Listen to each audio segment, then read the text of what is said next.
রব লালন কর্তা পালন কর্তার যেগুলো দরকার এগুলো সব আমি করি, আমি হচ্ছি বড় রব। তিনি কি বড়? কথা বলেন। ফেরাউন কি দাবি করলো? যে আমি বড় রব। কিন্তু ফেরাউন রব দাবি করছে বটে, দ্বিতীয় শব্দে আল্লাহ নিজস্ব এমন একটা সিফাত উল্লেখ করেছেন, খালেক, সৃষ্টিকর্তা।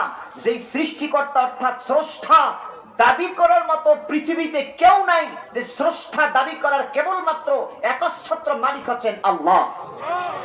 এজন্য আল্লাহ রব শব্দ উল্লেখ করার পর খালেকের কথা উল্লেখ করছেন, যে পৃথিবীতে তোমরা রব দাবি করতে পারো, কিন্তু খালেক, যিনি খালেক, সৃষ্টিকর্তা, স্রষ্টা হচ্ছে একজন, যেটা পৃথিবীতে আমি ছাড়া কেউ দাবি করতে পারে না।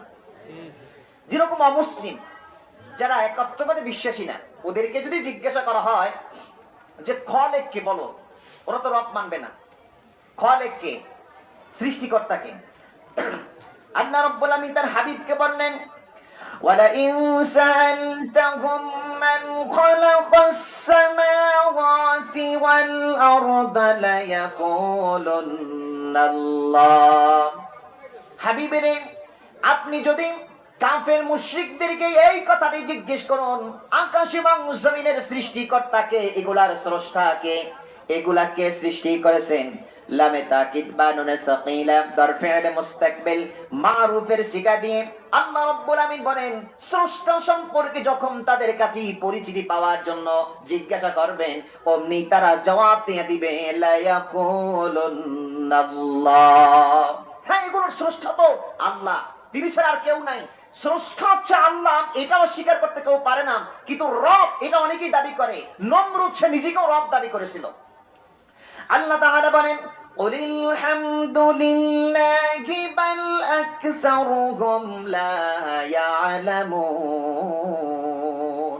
ও নবী, ওরা যেহেতু স্বীকার করে নিয়েছে রব স্রষ্টা হচ্ছেন আল্লাহ, এখন আপনি শুকরিয়া আদায় করেন, আলহামদুলিল্লাহ বলেন।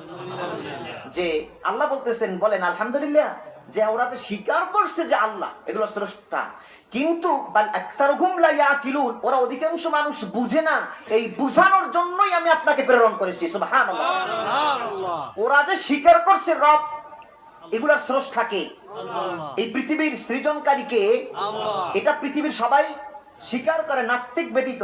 আল্লাহ বলেন, ও রাসূল, আপনি শুকর আদায় করুন, ওরা যে স্বীকার করছে আল্লাহ, এখন আপনার একটাই মিশন, সেই আল্লাহকে যখন স্বীকার করেছে, এখন সেই রব যে তিনি, এই পরিচয় তাদের সামনে তুলে ধরুন, যে আল্লাহই হচ্ছেন রব, রবই হচ্ছেন আল্লাহ।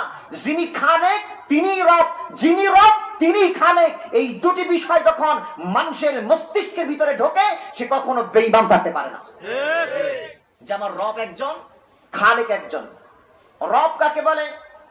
যেরকম দেখেন রব কাকে বলেন, এখানে কোরআনুল কারীমের সূচনায় বান্দাদের সঙ্গে আল্লাহ রাব্বুল আলামিন নিজের পরিচিতি দেওয়ার ক্ষেত্রে প্রথম রব শব্দটা উল্লেখ করেছেন।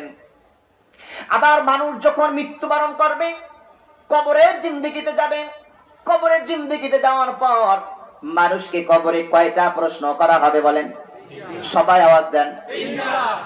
তিনটা প্রশ্নের ভিতরে আল্লাহ সম্পর্কে যখন প্রশ্ন করা হবে, কি বলে প্রশ্ন করবে? মান। সবাই বলেন। আলোচনা বোঝা যাচ্ছে তো? আল্লাহ রাব্বুল আমিন সর্বপ্রথম কোরআনুল কারীমের নাজিলের মাধ্যমে নিজ পরিচিতি মানুষের সামনে যখন তুলে ধরলেন, তখন রব বলে নিজের পরিচয় তুলে ধরলেন। আবার এই বান্দা যখন ওয়াল আখিরাতু খায়রুন ওয়া আবকা, ক্ষণস্থায়ী দুনিয়ার জিন্দেগি পরিত্যাগ করেন, যখন বান্দা স্থায়ী আখিরাতের দিকে রওনা দেবে, পথযাত্রা শুরু হবে, কবরের ভিতরে সর্বপ্রথম আল্লাহ রাব্বুল আমিন আল্লাহ সম্পর্কে প্রশ্ন করবেন না, খালেক সম্পর্কে প্রশ্ন